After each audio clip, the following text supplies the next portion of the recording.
এটা ভাল খবৰ আপোনালোকৰ মাজলৈ লৈ আহিছো এছএছসি জুনিয়ৰ ইঞ্জিনিয়াৰ ৰিক্ৰুটমেন্ট 2025 1340টা পোষ্ট অনলাইন এপ্লাই মুকলি কৰা হৈছে ইয়াতে আপোনালোকৰ লাষ্ট ডেটটো হৈছে 21/7/2025 চন ষ্টাফ সিলেকশন কমিশন ফালৰ পৰা এই পদকেইটা মুকলি কৰা হৈছে ইয়াতে দিয়া হৈছে যে ষ্টাফ সিলেকশন কমিশনৰ ফালৰ পৰা এছএছসি সিভিল ইঞ্জিনিয়াৰিংৰ বা ইলেক্ট্ৰিকেল এণ্ড মেকানিকেল ইঞ্জিনিয়াৰিংৰ ফালৰ পৰা পদকেইটা মুকলি কৰা হৈছে ইয়াতে নেক্সট আহিলে আপোনালোকৰ ইয়াতে name of examination SSC junior engineer civil mechanical and electrical examination 2025 পোষ্টৰ সংখ্যা হৈছে 1340টা পোষ্ট নেম অফ পোষ্ট ইয়াতে border road organisation BRO civil electrical and mechanical ফালৰ পৰা মুকলি কৰা হৈছে central public works department CPWD civil ইলেক্ট্ৰিকেলৰ ফালৰ পৰা মুকলি কৰা হৈছে নেক্সট আপোনালোকৰ আহিলে ইয়াতে central water commission civil and মেকানিকেলৰ ফালৰ পৰা ব্ৰহ্মপুত্ৰ বোৰ্ড সিভিলৰ ফালৰ পৰা ওলাইছে তাৰ পিছত ইয়াতে সকলোখিনি তথ্য দিয়া হৈছে central water and power research station civil electric and ইলেক্ট্ৰিকেলৰ ফালৰ পৰা মুকলি কৰা হৈছে নেক্সট ইয়াতে আপোনালোকৰ পে লেভেলটো দিয়া হ'ব 35000 ৰ পৰা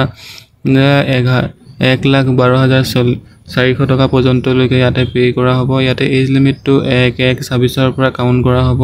central public works department CPWD up to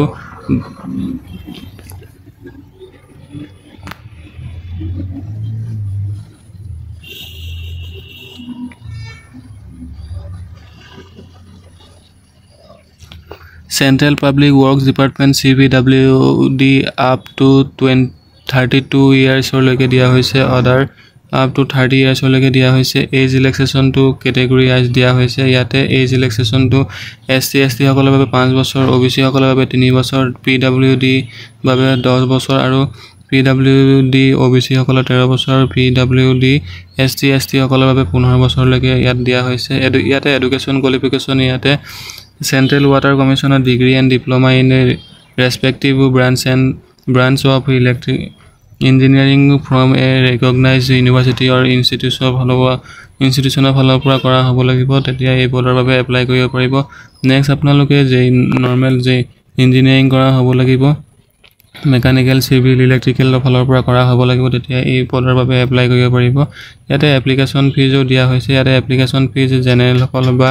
OBC সকলৰ জেনেৰেল আৰু OBC সকলৰ বাবে 100 টকা পে কৰিব লাগিব SC/ST আৰু ওমেন নাইবা এক্স সাৰ্ভিসমেন সকলে কোনো ধৰণৰ পেমেন্ট কৰিব নালাগে পেমেন্ট মোডটো ইয়াতে ডেবিট কাৰ্ড ক্ৰেডিট কাৰ্ড আৰু SBI নেট বেংকিংৰ ফালৰ পৰা কৰিব লাগিব নেক্সট ইয়াতে সকলোখিনি তথ্য দিয়া হৈছে ইয়াতে অনলাইন ষ্টাৰ্ট আপোনালোকৰ 30 তাৰিখৰ পৰা 30 জুনৰ পৰা অনলাইন ষ্টাৰ্ট হৈছে আৰু লাষ্ট ডেটটো আপোনালোকৰ 21 জুলাইলৈকে আপোনালোকে এপ্লাই কৰিব পাৰিব ইয়াতে নেক্সট আপোনালোকে এডভাৰটাইজমেন্ট ডিটেইলছত ক্লিক কৰিলে সকলোখিনি তথ্য পাই যাব যদিহে আপোনালোকো জেই বা ইঞ্জিনিয়াৰিংৰ পোষ্টৰ কাৰণে অপেক্ষা কৰি আছিল এছএছসি ফালৰ পৰা মুকলি হোৱালে তেতিয়া হলে এটা ভাল খবৰ আপোনালোকৰ মাজলৈ আহিছে যে junior engineer civil mechanical and electrical examination 2025 ইয়াতে পোষ্ট বহুকেইটা পদ মুকলি কৰা হৈছে ইয়াতে লাষ্ট ডেটটো আপোনালোকৰ 21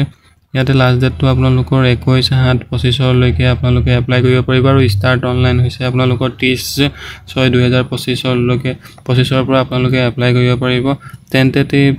ইয়াতে এক্সামিনেশনৰ টেন্টেটিভ পেপাৰ 1 ৰ এটো দিয়া হৈছে আপোনালোকৰ 27 ৰ পৰা 31 অক্টোবৰ লৈকে হ'ব বুলি ইয়াতে দিয়া হৈছে ইয়াতে যদি আপোনালোকে ইচ্ছুক তেন্তে এই পদৰ বাবে অতি শীঘ্ৰে এপ্লাই কৰক ধন্যবাদ